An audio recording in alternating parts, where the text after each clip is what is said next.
نے اس کو دیکھا، بڑا خوبصورت جوان بھی تھا، چہرے پر نور مصطفیٰ بھی چمک رہا تھا،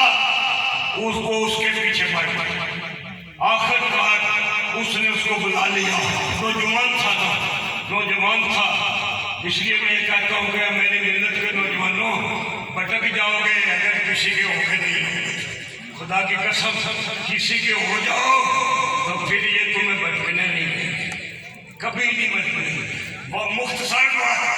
وہ اس کے فریب میں پھنس گیا، کمرے میں چلا گیا، نیت خراب ہو گئی۔ کسی نے کہا وَلَمَنْ خَافَ مَقَامَ رَبِّهِ جَنَّتَانِ، آواز نوجوان کے کانوں میں پڑی، صرف یہ سیڑھیاں ہی نہ سنتے رہا کرے،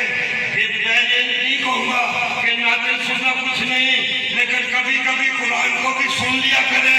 سمجھ بھی لیا کرے۔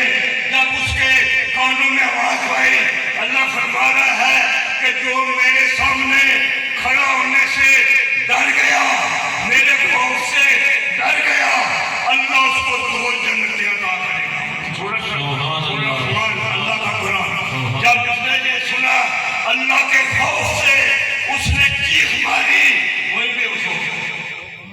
اس نے اپنے ملازموں کو اٹھا کے اس کو گلی میں پھینک دیا۔ گلی میں گیا، گھر والوں کو پتہ چلا بیٹا بیہوش ہو کے گلی میں پڑا ہے۔ والد صاحب اس کو اٹھا کے لائے، گھر آئے، ہوش آیا، باپ نے پوچھا اے بیٹے تو کیوں بے ہوش ہو گیا تھا؟ انہیں سارا واقعہ سنایا تو باپ نے کہا کہ واقعی اس میں کوئی شک نہیں، تو اللہ کے خوف سے ڈرے گا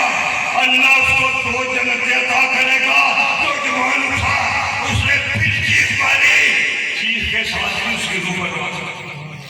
اللہ فاروق اعظم کا دور تھا۔ امام ابن اساکر نے لکھا ہے جب صبح اس کو رات میں دفن کر دیا گیا، صبح فاروق اعظم کو پتہ چلا کہ یہ ایسے نوجوان تھا، وہ ایسے رات کو اللہ کے خوف سے چیخیں مارتا ہوا اللہ کی بارگاہ میں چلا گیا، تو فاروق اعظم نے اس سے کا اعلان کیا، فرمایا ہے مجھے تم لوگوں نے اس نوجوان، اتنا نیک نوجوان تھا،